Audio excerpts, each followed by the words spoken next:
Victor, enraged by his girlfriend's breakup, suddenly drew a gun threatening mutual destruction. Police arriving at the scene mistakenly fired a smoke grenade instead of tear gas. The thick smoke not only failed to subdue Victor but enraged him. SWAT engaged Victor in intense firefight within the fog. His girlfriend Lisa, panicked, fled to a window for safety. Two firefighters set up a ladder to approach quietly but were spotted by Victor, who fired at them. Fortunately, the smoke impaired his aim, missing firefighters Ryder and Kelly. They switched to a roof descent plan. The captain ordered Herman to connect to a fire hydrant to prevent a fire. Herman discovered a police car blocking the hydrant and demanded it be moved. The officer arrogantly refused, claiming firefighting was none of his concern. Herman decisively climbed into the police car and drove it away. The officer flew into a rage but held back temporarily due to the numerical advantage of the firefighters. By this time, the two firefighters had rappelled to the window. They rescued Lisa while Victor was distracted by the negotiator. Just as they were about to succeed,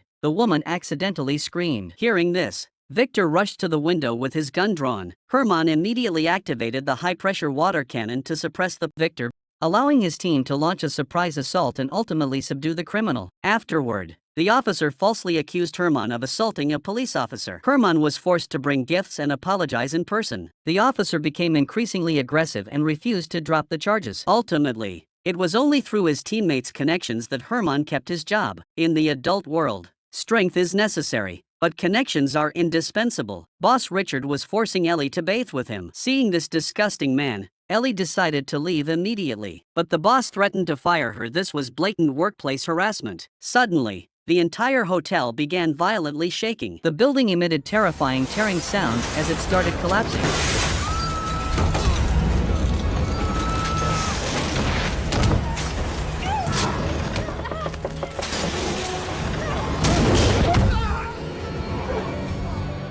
A devastating 7.1 magnitude earthquake struck. The hotel, now tilted at a 45-degree angle, could collapse completely at any moment. Fire Chief Bobby led his team to the scene. The building's main structure was severely damaged. The chief briefed the incident commander on the situation. 12 lives were trapped inside this death trap, and aftershocks could strike at any moment. The fire department needed to enter the building for rescue operations. Without hesitation, the captain assigned tasks and spotted Richard trapped by the 11th floor window. The ladder only reached the 4th floor, so the captain entrusted this arduous mission to Buck and Eddie. They ascended via the ladder to the 4th floor, entered the building through the window, and climbed the tilted staircase upward. Upon reaching the corridor, they heard cries for help. After quickly breaching the door, they found Richard pinned beneath a bed against the glass. Meanwhile, Ellie clung desperately to a pillar for survival. The steep incline made rescue extremely hazardous. They decided to prioritize saving the woman first. Just then, Richard was still complaining about the rescue order. Yeah, God, he wishes. That sweaty, fat, pockmarked pig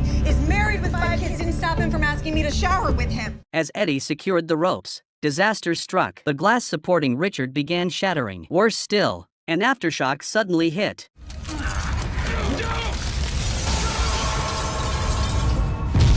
Richard plummeted instantly. Immediately after, an accident occurred on Ellie's side too. Fortunately, Buck reacted with astonishing speed and caught her. Now all three were trapped in the precariously unstable corridor, which could collapse at any moment. They needed to get out immediately. At that moment, Ellie heard another cry for help, a man with a spinal injury who couldn't move. Quick thinking, Ellie found an ironing board for the firefighters to use as a stretcher. But the stairwell was blocked. Their only option was to risk using the elevator shaft. Buck slowly lowered the injured man with a rope from above, while Eddie caught him below. Just as Buck was lowering Ellie, another aftershock triggered violent shaking. Worse still,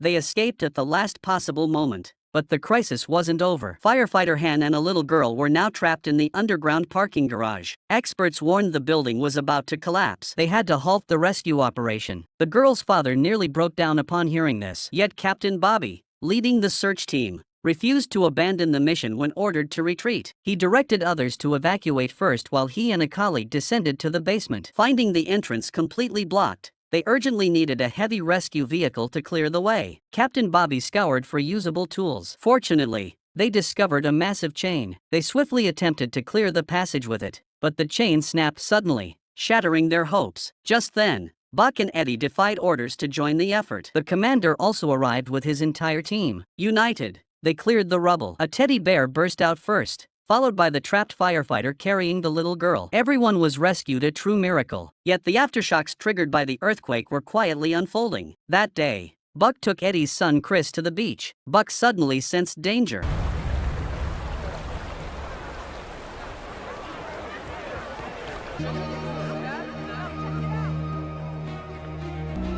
Where did all the water go?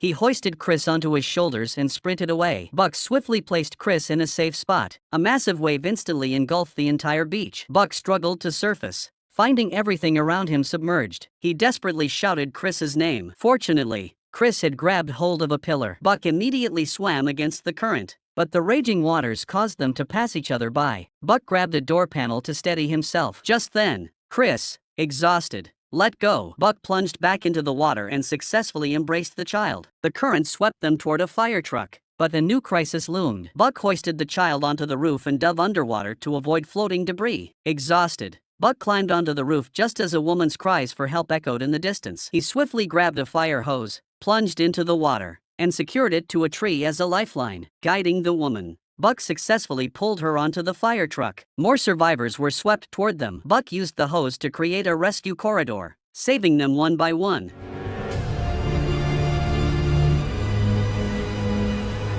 are we gonna do? Jace captured this moment on his phone. By now, the Ferris wheel was half submerged. The rescue team's assault boat raced toward it at full speed. Eddie climbed the violently swaying structure, successfully rescuing an Asian man before continuing upward. Meanwhile, Jace at the top had suffered a head injury. His limbs had gone numb, and he panicked, fearing paralysis. Eddie examined him and confirmed it was only a neck sprain. Suddenly, the Ferris wheel emitted a dangerous creaking sound. The captain urgently called for Coast Guard helicopter support. The helicopters swiftly arrived at the scene, safely hoisting the injured onto an aerial stretcher. At that moment, distant, out-of-control debris was hurtling toward the Ferris wheel at high speed. The structure was about to collapse completely. 2 crew members leaped into the sea for survival. The captain hauled them into a speedboat for urgent evacuation. Moments later, the entire Ferris wheel crashed and sank behind them. Meanwhile, on the yacht, old Jack hadn't finished proposing to his fiancée when the tsunami struck. They quickly took shelter in the cockpit.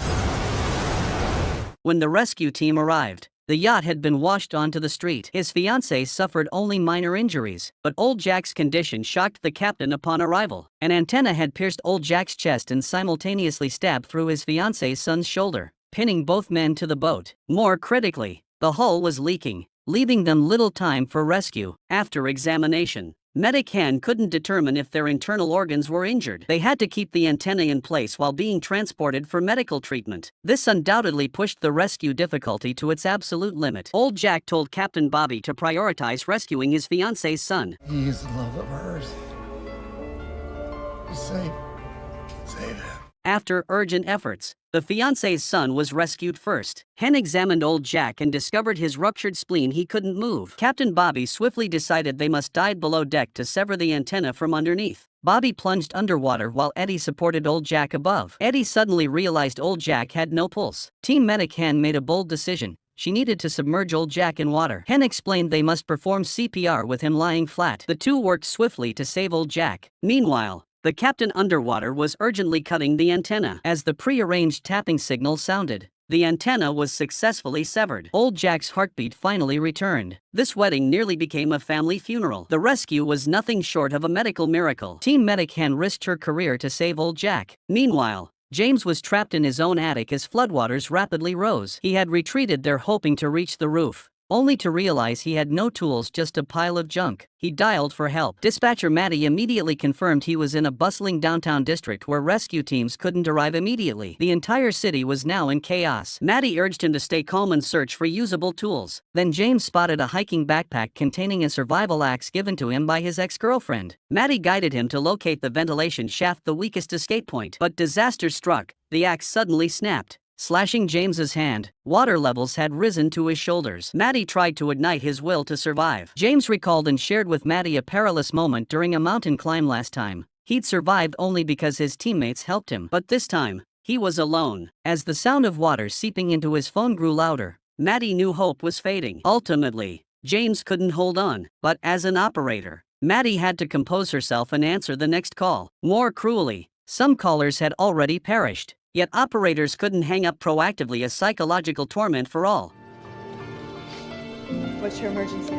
Now the supervisor must make the agonizing decision, cut calls promptly to save more lives. This disaster tested every operator's mental limits. They were the city's unsung heroes, conveying hope amidst despair. Suddenly, a second tsunami struck. Water levels rose rapidly. People fell into the water, and the crowd plunged into chaos once more. Chris was swept into the torrent. Buck frantically searched but only found his glasses. Buck was consumed by deep guilt. Then someone shouted, "A child is trapped." Buck rushed over and lifted the billboard, only to discover it wasn't Chris. Buck, wounded, desperately questioned passersby until he finally got a clue pointing to the cakehouse shelter. Buck rushed inside, searching each person only to mistake another child. By now, his wounds were soaked in blood, and he was losing consciousness. Meanwhile, a girl named Jenny called for help, reporting a person hanging from a tree in the greenbelt. The operator froze, thinking it was another prank. But she soon realized Jenny wasn't lying. Jenny was actually using a drone to search for an elderly friend separated during the tsunami. Jenny unexpectedly discovered an unconscious man lying on a landscape tree. She knew if the rescue team didn't look down from a high vantage point, this man would surely die. Jenny immediately called for help. After understanding the situation,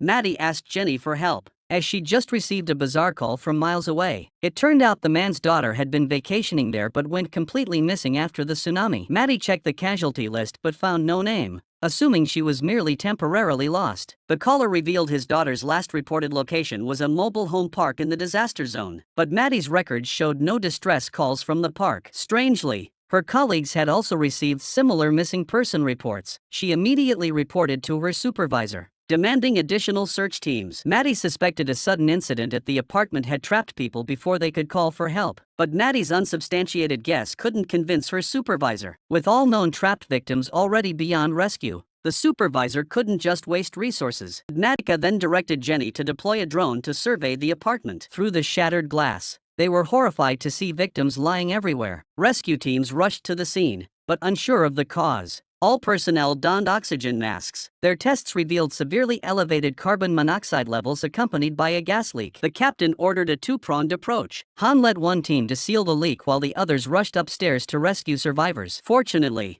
during the tsunami, victims had instinctively fled to higher floors, allowing them to barely survive until rescue. The captain decisively smashed windows for ventilation. Meanwhile, Han secured the leak, and the team carried victims out of the apartment one by one. Just as they breathed a sigh of relief, Han spotted a new crisis. A natural gas tanker on the street was leaking. Any spark could trigger an explosion. The newly rescued victims were too weak to evacuate far. Rescue vehicles couldn't approach. Just as they were at a loss, a streetlight suddenly toppled, sending flames surging. The captain ordered an immediate forced evacuation. Two postal vans arrived. Han had quickly found vehicles to transport everyone. They evacuated just as the tanker exploded. Fortunately, they reached the safe zone unharmed. Meanwhile, Buck awoke and resumed searching for Chris. The clerk informed him Chris wasn't on the rescue roster and suggested checking the black tent morgue. Trembling, Buck called his dispatcher sister for help. Just then, he turned and collided with Eddie, who had just returned. Buck darted aside, but Eddie still caught sight of his panicked state. Buck's silence unsettled Eddie. Just as Buck was about to explain, Eddie spotted a woman in the distance holding a child. It was his son, Chris. Witnessing this scene, Buck finally found closure and collapsed into his teammates' arms. As the tsunami receded, the city lay in ruins. Rescue efforts shifted from large-scale searches to sporadic yet equally heart-wrenching individual cases. After his son drowned despite rescue efforts, Father William channeled his grief into hatred toward paramedic Alberto. He stormed to the fire station entrance, shouting accusations. All I know is he went into that ambulance alive and he came out dead, and that's on your... Crew members tried to explain it was secondary drowning, but William refused to listen. Determined not to let it go, William vowed Alberto would pay. William's gangster background quickly alerted the police. Officers approached Alberto, warning he could face charges for threatening behavior. But Alberto chose to understand the depth of William's grief over losing his son. Days later, William came to apologize. Alberto thought the man had finally found closure, unaware this was a deadly trap. During Alberto's next rescue mission for a leg-injured victim, he was suddenly surrounded by armed thugs. Alberto and his teammate were taken captive. Alberto attempted to negotiate with the criminals, but they had already decided to eliminate witnesses. There was no room for discussion. Alberto gambled everything, using his agile feet. The driver was also immobilized by Alberto's scissor leg hold. Unfortunately, the vehicle lost control and crashed into the junkyard. 6 hours later, firefighters arrived at the accident scene and noticed something amiss. Police intervened in the investigation. They tracked down the abandoned junkyard, finding only vehicle wreckage and bloodstains on the driver's seat. Officers deduced they had fought and were injured, unable to have gone far. Meanwhile, one criminal was critically wounded and near death, while the other brandished a pistol, demanding immediate medical attention. Alberto seized the opportunity to present his conditions. The criminals agreed to his request, but just as Alberto and his team finished administering first aid, the criminals reneged. It turned out that while Alberto was saving the hostage, his accomplice had secretly hidden a blade in her sleeve and quietly cut through the restraints on her wrists. The accomplice quickly grabbed the pistol in front of her. I said drop it. Alberto seized the chance to wrestle the gun away and fight back, sparking a gunfight. Alberto and his partner luckily took cover inside a room, but they were trapped there. Meanwhile, firefighters discovered clues left by Alberto and located the scene. At the critical moment, police arrived in time to arrest the criminals. Subsequently, the mastermind behind it all, William, was finally brought to justice. That day, pregnant Lisa crashed into a streetlight while driving in the rain, causing her car to roll over. The fire chief noticed gasoline leaking from the vehicle and immediately evacuated onlookers. Crews disconnected the battery power, then worked together to pry open the door with hydraulic cutters. Marion crawled inside to rescue Lisa, only to find her trapped by the steering wheel. The chief decisively deployed a massive cutting tool, finally extricating the pregnant woman from the wreckage. The paramedic assessed Lisa's injuries and revived her. Lisa's first words upon waking were to see her child. Rescuers assumed she meant her unborn child, but Lisa cried out that there was also a 10-month-old infant. The captain researched the vehicle and discovered the child's seat had been thrown from the car. The rescue team swiftly searched along the crash path. Suddenly, the captain heard faint cries. Shockingly, the infant seat was caught on a tree branch. The captain carefully climbed the tree via the aerial ladder for the rescue. Everyone's hearts were in their throats. Suddenly, the car seat plummeted. Fortunately, the captain caught the infant just in time. Seeing this, Lisa burst into tears of relief. That day, David visited his 82-year-old father at the nursing home and discovered severe abdominal ulcers. Stubborn old David refused to open the door, forcing his son to call firefighters. Crew member Han had to enter the room via the ladder truck, but the examination results shocked everyone. Elder David had likely contracted a flesh-eating bacteria. Doctors diagnosed it as a sexually transmitted disease. It looks like you have a flesh-eating STD. Don't thank me.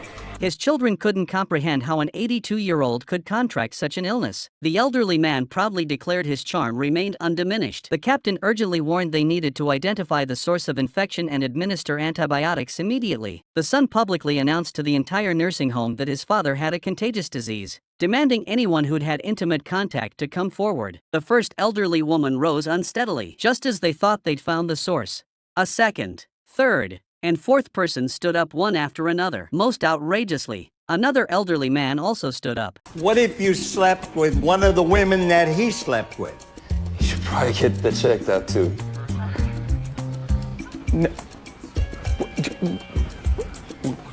What kind of a place is this? Witnessing this scene, the children stormed out in anger. This had become the nursing home's biggest scandal. Meanwhile, in a city corner engulfed by flames, a man was burned to charcoal. But when firefighters moved his hand, they discovered a child trapped beneath him. Pulling him away revealed he had shielded 3 children and his wife beneath his body. Thanks to his protection, the children and wife survived, but this great father had no pulse. The paramedics, unwilling to accept this outcome, quickly hooked him up to monitors, hoping to cling to a sliver of hope. But sadly, he had completely ceased to show any signs of life. Robert, with his mortal body, endured the agony of the raging flames, but ultimately, he could not withstand the call of death. Seeing the children Robert had protected with his life, Casey broke down. She rushed forward, desperately performing CPR, hoping for a miracle. He knew Robert loved his family so deeply that he surely didn't want to leave them. But in the end, they could only declare him dead. All the firefighters had tears in their eyes, yet they had to accept reality. Back at the fire station, while cleaning the ambulance, The paramedics found a charred stuffed animal. It must have belonged to Robert's children. Casey wanted to use it to visit Robert's family, but they were met with furious accusations from Robert's wife. She blamed the firefighters entirely for her husband's death. The firefighters didn't know how to defend themselves. She channeled all her grief over losing her husband into fury toward the firefighters. Then she actually filed a lawsuit against them. Upon learning of this, every member of the team wore expressions of utter disbelief. On the day of the trial,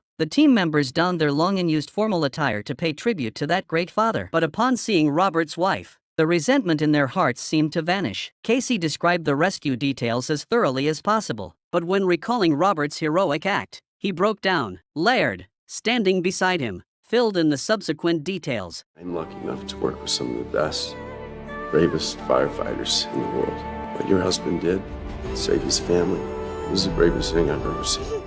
At that moment, the woman finally broke down in tears. She had refused to accept the reality that her husband had died protecting them. The firefighters fell silent, silently wishing this family well. With their names cleared, the team returned to the rescue front lines. They would continue facing new challenges. That day, Emily was taking her daughter on a hot air balloon ride. Weather conditions looked unfavorable, with thick sea fog filling the air. The operator explained the fog would soon dissipate as the balloon ignited and ascended. Breathtaking vistas gradually unfolded. Emily was captivated by the scenery, but her daughter remained somber. Her parents had just divorced, leaving her unable to appreciate the beauty. Suddenly, the balloon began violently shaking. The operator detected a sharp increase in wind speed. Ground control urgently ordered an immediate descent. Mother and daughter plunged into panic as the balloon began its descent. The strong winds made the situation increasingly dire. As they neared the ground, the operator deployed the anchor rope. After dragging for several meters, the balloon finally came to a halt. But just as the daughter prepared to jump from the basket, disaster struck. The balloon, now out of control, surged upward again. The operator lost his balance, struck a rock, and fell unconscious. Emily watched in despair as her daughter drifted away. She frantically pulled out her phone and dialed 911. Upon arrival, the rescue team swiftly devised a plan. Anxious Emily rushed forward, but the team leader calmed her, urging her to stay composed. Ground personnel then informed the team they could provide communication equipment. Meanwhile, the operator, lying unconscious with a head injury, required immediate hospital treatment. Driven by strong winds, the balloon drifted further away. They immediately set off in pursuit. Emily connected with her daughter and instructed her to operate the red rope on top to adjust the balloon's altitude. But the frightened girl hesitated to reach for it. The rescue team continued their frantic pursuit. Finally, encouraged by Emily and the staff, she pulled the altitude rope, causing the balloon to descend. However, the descent was too rapid. The fire department might not catch up. The team leader accurately predicted the landing spot and raced at full speed. As the basket grazed the ground, the rescue team arrived just in time. Team members gripped the anchor rope tightly to prevent it from drifting away. Team member Buck leaped directly into the basket, followed by the team leader who jumped in to add weight. Through their combined efforts, they successfully forced the balloon to land. Emily rushed over and embraced her daughter tightly. Team 118 had once again accomplished an outstanding rescue mission.